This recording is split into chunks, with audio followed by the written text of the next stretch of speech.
I figured, I need to have something of my own. And, don't get me wrong, this business is not all mine. I have a partner as well, but having ownership over something that can grow and be something bigger than yourself was something that I was always called for. Like I figured I would always have the grit needed to, like step up and kind of like take responsibility over something that's bigger than me. Startups with Stu is a podcast for anyone living or wanting to live the startup life, either as a founder or a team member. Your host, Stuart Draper, was a 9-time Inc. 5000 honoree before age 40. This show dives deep into the exhilarating world of entrepreneurship with guests that are seeking advice from Stu for their startup or business owners that want to share their entrepreneurial journey. Listeners always walk away with actionable ideas of what to do to take their startup to the moon. Startup life can feel like a roller coaster ride. And with Startups with Stu, you're likely to turn your roller coaster ride into a rocket ship ride. Get ready to uncover the secrets to startup success from visionary founders and savvy investors who've transformed groundbreaking ideas into thriving ventures. So excited to have you with us today, Will Martin, founder of Founder Video and LinkedIn Ads extraordinaire. Will, thank you for joining us today. For sure. Thank you for having me. It's a pleasure. This is definitely not your first rodeo on a video call being recorded, is it? No, it's not. I would say, I don't know how many video calls I've done. I mean, if you account for all of the client calls and all of that stuff, then a bunch. But for interviews wise, I think it's well above 150 hours now. Cool. Awesome. Well, Will, you are a true inspiration for me. As I look at what you're doing, English is a second language, right? And you've started a business. That business you've started is working in multiple countries across the globe, not just like neighboring countries close to Spain. Figo, Spain is where you hail from. How did you do that? First, how did you learn the language? How'd you learn English? I learned English at the beginning, like when I was, I think 12 or something. I started doing particular lessons at home and whatnot. And then I started studying in school and high school and all that stuff. Then I went to Canada and the UK for 3 weeks each as an exchange program and whatnot to kind of like learn English on the field, right? And then apart from that, I attribute a lot of it to listening to a bunch of music, learning the lyrics, watching movies in English, and also building up the business, of course, right? Like since I started Founder Video with my partner, working with clients, talking to people on sales calls, doing content in English, right? That was a big thing. Now the podcast that I'm doing as well myself and guest appearances, stuff like that, just took it to the next level, especially business wise, right? With the vocabulary and the fluidity as well, live and whatnot. Yeah, it forces you to it. Well, that is, to me, super cool. I think for a lot of people, there's enough hurdles in starting a business in your own country and in your own language with a target audience that speaks your first language. To add that to the mix, it's not easy. And so congratulations for what you've done there. When did you first know, Will, that you were going to become an entrepreneur? That's a really good question, actually. I don't really know. I think, since when I was in high school and I learned about what the job market was and the economy and, microeconomics and supply and demand and all of that stuff, I started to understand a little bit more about the world. And I figured that there were people that were getting exponential returns for their work, whereas other people would be getting linear or either even diminishing returns sometimes for their work, right, in exchange. And that had to do a lot with skill and education and background and whatnot, unfortunately, but also, and most importantly, I think, about ownership, right? How much of the work you own, right? Like, are you a part of the machine or are you the owner of it, right? It's a big difference. And then, since I knew about that, and then of course all of the references that you get in the usual pop culture, right, in movies and in games and everywhere, that whoever owns, whoever rules, right? So I figured, I need to have something of my own. And, don't get me wrong, this business is not all mine. I have a partner as well, but having ownership over something that can grow and be something bigger than yourself was something that I was always called for. Like I figured I would always have the grit needed to, like step up and kind of like take responsibility over something that's bigger than me. Yeah, yeah. Okay. So you mentioned pop culture. Have you seen the movie The Social Network? The story of Mark Zuckerberg founding Yep. Facebook. So when you watch a show like that, you're like, okay, I relate with him. I see myself being able to be similar to him in that I can feel this like drive to go and do what he's doing. Is that right? Sort of, yeah. I mean, at the beginning, I'm not gonna lie. The first, the most important influences were other types of movies, not so much as the Social Network. First movie that I watched that really impacted me about all this idea of the American dream and everything else that is really tied to entrepreneurship as well was Scarface. Fortunately or unfortunately, but it really taught me a thing or two, and especially the how greed can lead you to a bad path, and how you got to know when enough is enough, and being low key, and about a bunch of other things that it taught me. But yeah, like I've been inspired, but not the not the best role models, to be honest. If I'm honest with you, right? But I've learned to take the good out of the bad, and Okay, I like it. Good for you. We need to learn to take the good from the bad. Yeah, for me as a founder, I remember watching other founders and learning from that and seeing, okay, I like that, don't like that. I had a privilege of working for a billionaire for a couple of years. And on rare occasion, I became like a quick right hand man an important issue that he was dealing with, and so I'd be just him and I at 8 p.m. on a Wednesday night working on something, and you could tell he was really passionate and he cared about it, and he was doing it because he felt like it was the right thing to do, not for the money at that point. He had all the money in the world, but for him, it was the right thing to be doing as a 67-year-old on a Wednesday night at 8 p.m. And for me, I was like, man, when I'm 67, I don't want to be working at 8 p.m. on a Wednesday night. I want to be with my family. But I learned the good and the bad from watching that example and deciding what was going to be right for me, and like when enough would be enough, that I wouldn't need to be continuing to worry.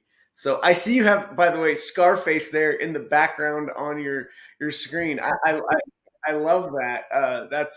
It's fun that you have those things that like have a deep impact on you, and you decide like, I'm gonna have this up here as a reminder for me of what I'm really after and what I'm going for. That's cool. yeah, not to say that I'm after Tony Montana's lifestyle at all, of course, but it's a reminder. It's good to remind yourself of what you actually want in life. And for me, Scarface is a symbol of how greed is, or can be, at least the root of all evil in the world, in my opinion. Because wars start because of greed. Companies fail because of greed.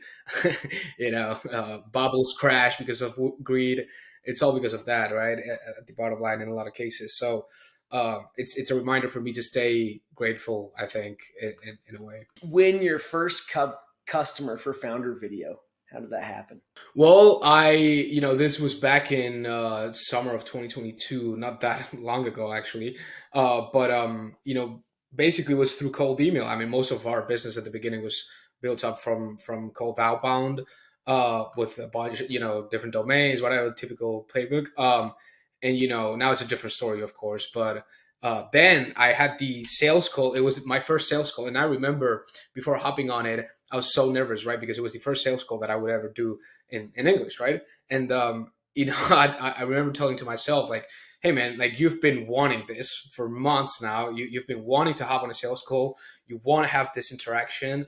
Be here for it, right? Like, don't don't be nervous now. And don't. I was even debating myself, like, should I just ghost him and maybe not join, like wait for the next one and call it a day, whatever. But I was like, no, I just gotta show up and see how it goes. And turns out, the first sales call, I closed it, and it was not a big deal, of course. But it was the first client that I closed, and that was like a rush for me. Like, damn, I managed for someone that knows me from a cold email, right, and then a 30-minute call to trust me with their money for their content, right? Because this was back when we started, we started to do clips for podcasters, right? We took the long form footage and then make clips out of that, right?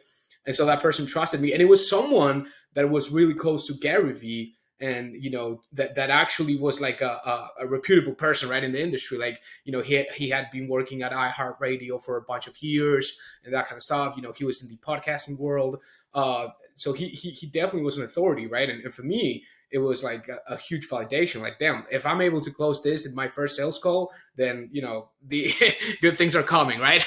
So Yeah. I that That's was how it works with the first customer, right? Like I think that's the reason I asked it, the question in that way versus just saying, "Hey, how are you growing Founder Video?" It's like the the critical element of winning a first customer and making your first dollar. Like I suggest to all founders, go take a screenshot of that as a reminder for when you did it, when it became real. Because until you get that first dollar, it's not real. When you get your first patent, when you get your first trademark, when you become a Delaware C corporation or an LLC, like that doesn't make you a founder yet. It doesn't. When you make dollars, when people pay you for something, now you're a founder. Now you're in business. So then things can stem from there and you prove something to yourself there. And it just gets a little bit easier after you've got that first sale under your belt, especially when it can be a big win, right? So I really like that. How did it kind of snowball from there? Yeah, well, I mean, I was about to tell you, like, it's not like I closed that first month was really good again because we started doing outreach, at a way faster pace. Before we were doing outreach already, but it was more manual and we're taking some time, whatever. So that month I managed to close about 7 clients, if I remember correctly, and then from there we won like 4 or so the month after that. But the month after that, third month in, we lost like half of them, uh, of course, right? Because service business, of course, like you gotta master the retention game, and it's not an easy one. You gotta learn how to deal with clients. You gotta learn how to deal with yourself in the first place too. That was a big thing that I learned, right? Like how to know when your behavior and the way you portray yourself and how you treat people can reflect who or how you are doing right there and then, right? And knowing the difference between being proactive and reactive, when because if you want to retain clients, you got to be the proactive guy, right? You cannot be reacting to things that happen to you. You got to make things happen. And back then, of course, we I didn't know much about client retention, of course, because you never get taught that, I guess. But it was kind of tough for me because I was like, oh, okay, but now, like, what is the point of selling then if I don't manage to, then I need to sell more and more and more, and I fell for that trap of like running the acquisition wheel, so to speak, right?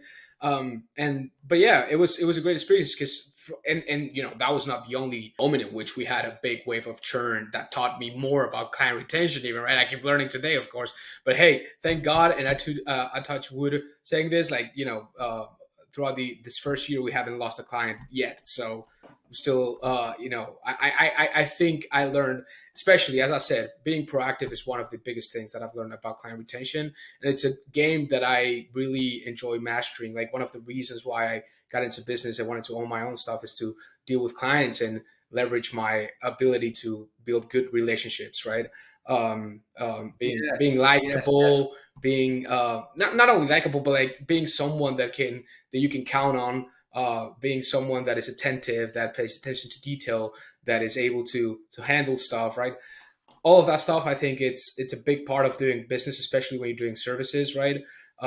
It's even like sometimes clients will stay with you even if you're delivering a little bit less better results than another competitor, just because of the comfortability, so to speak, of like, I know you, I trust you, I like you, and I know that you're doing your best, and maybe this month, whatever, but I'm not switching to another provider, because then he will have to learn about me. He will have to learn about the stuff that you already know about how do I like my clips, about how do I like my cuts, about what insecurities do I have when interviewing, et cetera, et cetera, et cetera, right? And Yeah, yeah. so, yeah, I think that was the scope. Retention matters. Yeah, go ahead. Yeah, retention just matters so much, right? Like it matters first because if you don't retain, then you have to go get a new customer. And it's much easier to retain a customer than it is to talk someone new into trying you out, right? And then the retention matters because the revenue builds from there, right? Instead of having to replace revenue, you're able to grow the revenue and rely on the revenue from the last month, the next month. Most important, the part about retention that most entrepreneurs, I don't think, grasp right up front is that that's the value you bring to investors and to buyers of your business later, should you get to a place where you decide you want to sell. So if you are able to earn $1 million a year, but half of that $1 million signed up in the last 6 months, the investors are going to put a mega discount on that new $500,000. If they look at the other $500,000 and go, oh, that's been here for 3 years now, they'll put a lot more value on that $500,000 and not nearly as much on the brand new $500,000 because they don't know how long they can expect that money to stick around. So the more you can prove in your business that you retain your customers, the longer you have of saying, hey, look, in year one, we signed up 100 clients in year one. In year two, 90 of them were still here. In year three, of the first 100, we still had 85 of those. Okay, now as an investor, I can start to say that they retain 85% of their business. And I can expect that 3 years from now, whatever they sign up this year, they'll still have 85%. So it puts a new value because they can start to envision a more certain future. That's really powerful, and it's good that you create a good spreadsheet that shows and proves those numbers. If you can't point to spreadsheets that prove the years of retention, that will deeply, even if you have the retention, if you can't point at the spreadsheets that prove that, it will deeply impact the value that investors or buyers of your business will put a place on. Now that you mentioned that, what would you think, like as an investor as well, what do you say would be a good ratio of, so to speak, retained revenue versus net new revenue? Yeah, good question. I don't think that it matters so much retained versus net new because as a ratio, because if you grow by 200%, that is a very good signal Right. to the investors, right? They don't care that, oh, they grew by 200% alone. They go, okay, they retained 85% of the existing and they grew by 200%. Now that's a recipe for a lot of success in the future because that new 200%, they're also going to retain now in the future at 85%, or they'll discount it and say, 75%, right? But that's kind of how they start to come to valuations where you can get a multiple on your top line revenue instead of a multiple on your EBITDA or your bottom line, so to say. So what's been, keeping you going so far? Is it just, hey, we keep having wins, this is working out, or what's keeping you going right now? Because there's the hard days, right? Yeah, I guess I can start with by what kept me going in the hard days, and now what's keeping me going, because right now it's easy to keep going because everything is going like we're at a peak right now, so that's of course like I'm gonna keep going, right? But in the hard days, what kept me going, one of the biggest things was being partnered up with someone, knowing that we're both there and like we cannot let each other down. Also having a team, of course, knowing that you cannot let down your team. Like things keep running, people are not in your mind, and like nobody is thinking that you are thinking about shutting down the company, right? Like nobody has that thought, and if you have it, you better, I think, as a founder, should keep it to yourself unless you're certain you're going to materialize it. If you're going to materialize it, then sure, you'll see how how you can handle the situation and whatnot. But if you're just thinking about it, you're going to think about it a ton of times in the future too. So just hold it, and maybe about it with your partner, right? That's for sure, but not to your team. I think that would be unresponsible, to be honest. But and so that was one thing, knowing that I had a partner there that was as involved as me, and that needed this to work, so to speak, as much as I did, and then, or even more sometimes, who knows? I don't really know, but that, and then second, one of the also things that I guess kept me going, even if the money was not as good on some months, or like if clients churned or whatever, it was that the interviews, which is our main mechanism to get videos from clients, right? Guided interviews, just like a podcast that we don't publish, right? It was something that I knew I was really, really good at, and that I had to, one way or another, I would be doing this. Even if I was not getting paid, right? Because it's like this stuff that I love the most, just talking to people, connecting, creating stories, doing something that's sort of sometimes, ideally always, right, memorable. And that can be going, because I thought, like, well, if I'm not doing this, what else would I do? Like, am I actually better at anything else? Like, I'm not, right? And actually, I think that the longer you stay in the game, the easier it is to keep going, in my opinion. Some people might argue that it's not that way, but I think it gets easier to stay as because it's harder to say and decide, like, I'm gonna give away this, whatever years you've been in the game already. Like, you want to start from zero in another industry, in another niche, in whatever other areas, skill department, whatever. I think if the sooner you make the decision of, I'm gonna play this game forever until I win it by far, and then I can, move on and then maybe play another game that I don't care if I win or not, then, the better. Because sometimes a lot of people figure it out too late, or spend their life trying to figure it out, which is, I guess I don't blame them for it, but I think if the longer you can commit to a decision or a career path, the better. And I figured, like, this is really good. I love it. I think it fits with my natural inclinations and advantages, I guess.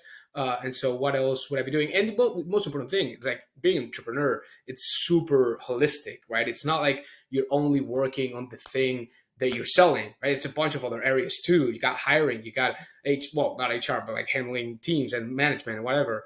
You got financials as well, if you want to take care of that. You got automations, you got workflows, you got tech, you got there's countless things, right? And so you never can get bored. And in a way, it's like you can not outsource, but basically set up your team or your company, most importantly, in a way that you can focus mostly on the things that you're best at and that you enjoy the most. And that can change over time, and that's fine, because if you own the company, you own the, what do you want to be doing? Well, if it's going well, I get, at least, I guess. but There you have it. so yeah. So Will, I think that was a lot of, like, brain bombs for me there. I think the one that sticks out the most is, you said the longer you stay in the game, the easier it gets, or something to that effect. And I would say that I entirely agree with that. Running a $300,000 revenue business for me was harder than running a $3 million business. And running a $10 million business was easier for me than running a $3 million business. It did get easier. Why? More revenue. That gives you more room for mistakes. And also, when you have more revenue, you have the ability to hire the talent that can really help you do things that you didn't do as well when you wore the hat. So this leads me to a question for you, Will. You still do some of the sales for Founder Video, is that right? Yeah, most of them. To not all of them, actually. Between me and my partner. Okay. Yeah. So you, as the leaders of the business, are still holding on to this hat, right? And it's one of many hats that you have to wear. You're also customer success. You're also production. Like, you are such a big part of your agency still today. Not easy. Maybe the right thing at your bootstrap stage. You guys are bootstrapping the business, I would imagine, correct? Mm-hmm. Yeah, 100%. Okay. Yeah. My advice to you: stop selling as soon as you can. Get yourself out of the driver's seat on sales, because as long as you have to worry about the sales, you have less time to focus on production and retention, right? And then what happens, Will, is you get to a place where you have to choose which areas of your business are going to get less attention. And you're really focused on retention right now, you brought up, and you want to retain. So your time gets a little more limited to do a good job of growing and selling more, right? Um, so tell me about that. Yeah, I can tell you've got some. 100%. I think right now, even if we wanted to, we couldn't sell that much or at a super fast necessarily, because we're sort of at capacity. We're hiring, like we already, we've been doing a lot of interviews. We're hiring soon and onboarding 2 new team members in the month of July, and so that's going to help us a lot with client management, especially on the backend side of things, building workflows for onboarding and reporting systems, more like really a lot of stuff that needs to be built and standardized, and that needs to happen. Yes or yes, there's no question about it. That cannot depend on someone's good day or not. Like, it needs to be happening, and so that's going to be good.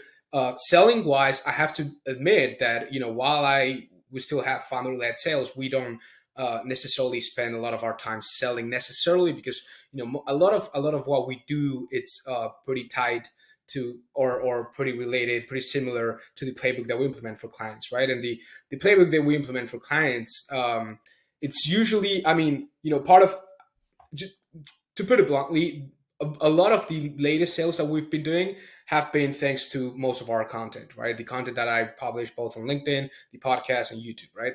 And so that, Which is key. yeah, That's it's genius. super Love key, it. and it gives me an edge in the sense that I don't need to be manually calling anyone or doing manual prospecting or anything like that. Such a, because maybe a lot of, I don't know, but maybe some people associate founder-led sales with, I got to be doing sales for 4 hours a day or something like that, right? Not my case.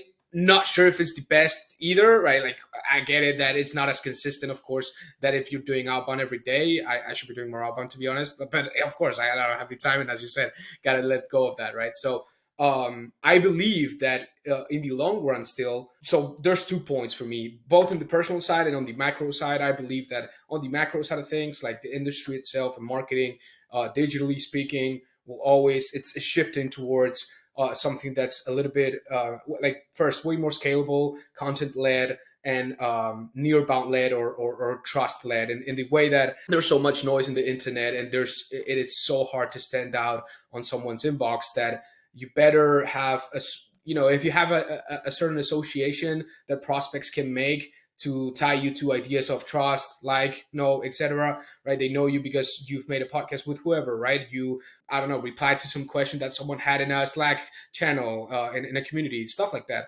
I try to be present and kind of like exert that energy out into the world on a consistent basis, right? In a way that I can do it at scale, that energy can get consumed by many other people without me having to give it away every time, right? That is gets consumed. So that's one thing, and I keep on, like, I plan on keep on doing for quite a long time. Like, it's, I think, one of the biggest leverages, and I see that, I think a lot of companies, even in B2B too, I think, are kind of like shifted towards this model, because who doesn't want a creator in their business that can generate 40 times the quota of an average SDR, right? Like, if you can get that, and there's a lot of brands. I'm not saying it's for everyone though.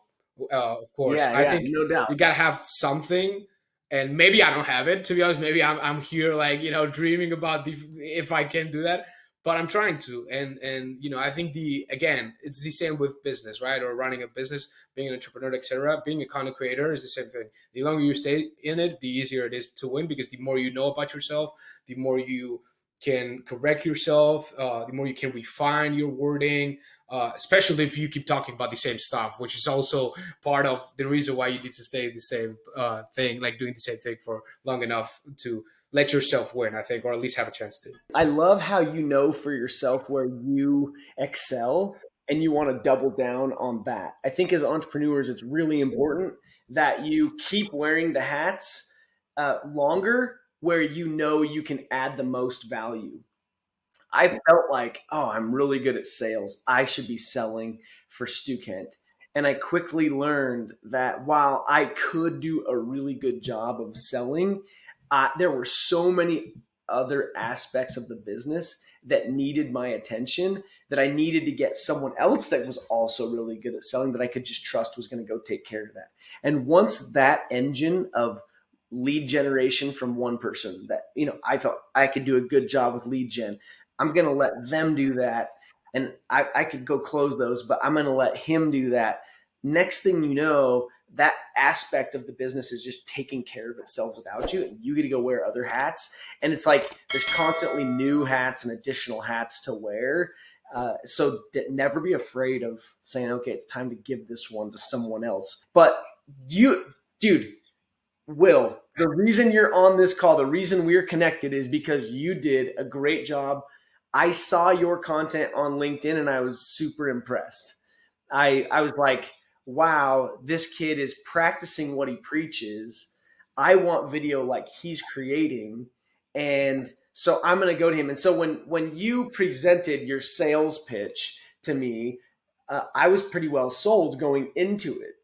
I already had a high level of interest. I needed a little bit more to get over the fence, but and to push me off the fence and say I'm in. But yeah, you make a great point there. I really think that it's wise to find ways to make it so easy for the sales team that you're going to build in the future, because the content you're creating pre-convinces them and they just need a little bit more to be quote unquote sold and move on. I love it. Yeah, and don't get me wrong, I don't want it necessarily tied to my identity either. I know about, what you mentioned before as well, valuations, of course, like you want to have a business that can run without you in a way, right? That doesn't depend on you at least to keep growing, because otherwise you cannot get, acquired or trespassed or sell equity or whatever, or nobody will want it, right? And that's why I think if, I don't want to build a big bloated sales team at all, because I don't think that's the way things are going. But whoever we hire for sales eventually, because we will, of course, as an account executive, I believe in this I mean, this side note, but I believe in this figure of the full cycle account executive that is able to, just like Pete and Madman, right, is able to go and source their own deals and talk to clients even when they're closed, as handing off to customer success and aligning and whatnot. So that would be kind of like the hire, or at least the first one. And even then, I want that person to be creating content and doing the same playbook that I did, right? Because if they can become that kind of person who pre-sales their own leads and calls and whatever, and accelerates pipeline velocity and all of that stuff, then he can become even, someone, I don't know if with equity or not, but like someone that actually it's an asset to the business, right? A lot of companies, I don't know why, and I wanted to call this out in this podcast. I just, it just so happens, but there's a bunch of B2B companies that think like having someone as a content creator in their payroll, it's a threat or something that can backfire the company or anything like that. No, it's an asset if you know how to frame it, right? If you treat it as in, they're doing their thing and like it's something isolated from our company, and you don't care about how to align the interests and find synergies, and not be mad just about the fact that they have their freelance brand or whatever consultant fractional brand in the experience section before yours, instead of being mad about that little fact or that kind of stuff, because I see companies like do this kind of stuff, like, can you remove like you're working that type of stuff. Just go talk to people and find a way in which you can, and maybe it's not a fit. Well, then it's not a fit, then don't work with that content creator specifically, but understand that creators could be a big asset for companies, even when they can feel independent, so to speak, or like you may feel as though you don't own them, or in a way or whatever, because they're not, they're creating for other companies. I hear you. I've seen this. I've seen this a few different times in businesses where they get worried about people on their team creating content. And I agree with you that it's something we should not be as worried about. People get over the top worried about it, and it's like, whether your team member that's posting this content has 50 followers or 50,000 followers, there's 8 billion people on this planet, and you don't need to worry that much about what that one person said. And it's even if they have 50,000 followers, 5,000 people are going to see it. Okay. And of the 5,000, 4,000 didn't care and scrolled right by. And the 1,000 that cared, they're not going to be as impacted as you think they are. So I think, and by the way, all the other times they posted where it was good content far outweighs the risk of the one time they say something off base. So I agree with you on that. Okay, I think that you're aimed as a business at a model that's kind of like almost what you described. I would put it in the category of like a law firm where the account executive can do everything, because that's what attorneys do, right? They're in charge of bringing in their own new customers. They're in charge of taking care of their own customers. When they become partner, they get a bigger percentage of their hourly rate given back to them. But very few of those actually get to scale and be massive and have everyone make big, big bucks, right? And in the marketing world that you're in, it's tough because the dollars per hour are not as high as they can be in other service-based businesses like a law firm. Is that the vision for Founder Video? By the way, let me give a quick shout out for Will as it relates to Founder Video. I'm using Founder Video. I love building my personal brand on LinkedIn. I want to become more known as someone that helps entrepreneurs and talks entrepreneurship. So I'm currently creating content and video. Will's services have been amazing for that.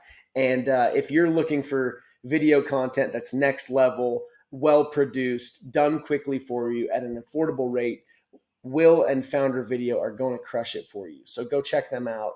But is that the vision, Will, long term? Are you just going to go find more Stews and do more services for people like Stu, or is there more in the future? How's AI going to impact you and things like that? Right? Fair enough. That's a good question. Well, first off, appreciate the shout out a lot, man. It means a lot. I think that's part of the reason why we do the work we do. But yeah, appreciate that.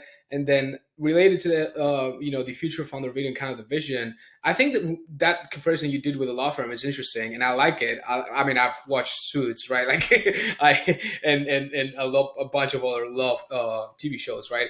But I don't know if you're right about the hourly rates. Also, of course, like you gotta, it's different. But I believe in that, like that idea, like because it's an idea in which if your employees can get rich out of growing your company, then you have a massive business, right? Like, and it's not that hard for them. Then that's awesome because you have built so much good brand and authority and whatever, and they know how to do that and elevate that in a new way because they're a different person and they have different opinions, of course, but so long as they fit the vision and the mission and the values and culture or whatever, they can evangelize the brand, and it kind of it's a win-win there.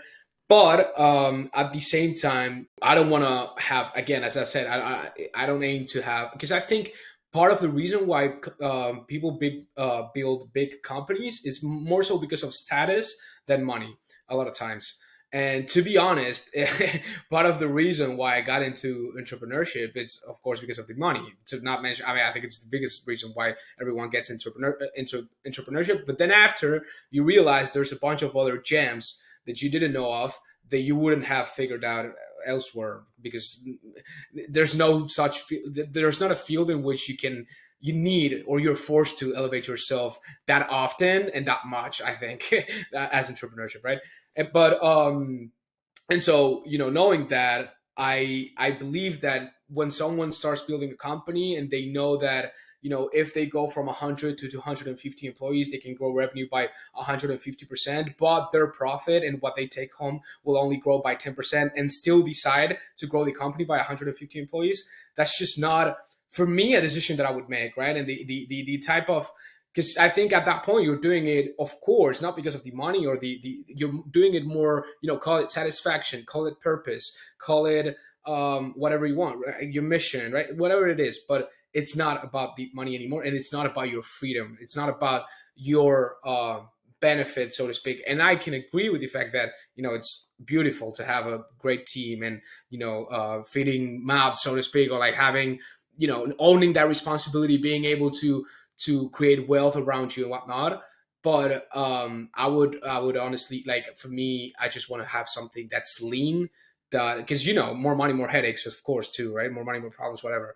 It always, and I think, again, I don't chase status. I'm here for the enterprise value, so to speak, and most importantly, the experiences that I want to have. The experiences that I want to have, it's not having to deal every night with, oh, is this new manager that will be handling like 30 people and 100 clients going to be able to manage it, right? I don't want to have that kind of nightmare, to be honest. It's kind of like, maybe right now I think it's too much for me. Maybe I grow, and as I keep growing, maybe I can see that as something that I can own. But for now, it's just, not within the reach that I want to get. Yeah. You joked earlier that the title of this episode could be how this Spanish 22-year-old is disrupting B2B SaaS. Yeah, it could be. I love that, because I think at the end of the day, you're young. You've got a super bright future, Will. I'm excited to watch it unfold, and what's possible for you today in your mind, where you're at, what you want for yourself. It's going to be different than it is when you're 26 and when you're 30 and when you're 35 and when you're married and have kids, and all these things are going to change what matters most and what's possible for yourself. And I'm excited to watch that evolve. I would dare you to dream big and believe more of yourself, of what's possible. And I don't say that from a place of like criticizing you for not doing that today. It's saying, I know, I envision a future for you that is probably way bigger than what you can dream for yourself yet. And I wish that when I was 22, someone had sat and said that to me. And I actually do have a couple of founders. I'll give a quick shout out to Bart Miller, who just basically was like, Stu, you're thinking way too small, and you keep talking about the things you can't do. Like, come on. I love that he pushed me in thinking bigger a little bit. So shout out Bart Miller. Thank you for that. James Zolman, another one that early days did that for me. So if anything today, I hope you walk away going, Stu believes in me, and he's done really well. He's had a lot of success, and he thinks I can go do bigger and better. And so go do it, man. It's going to be fun to watch. And thanks for being with me today. Thanks for what you're doing as an entrepreneur. I love that you know what you want for yourself.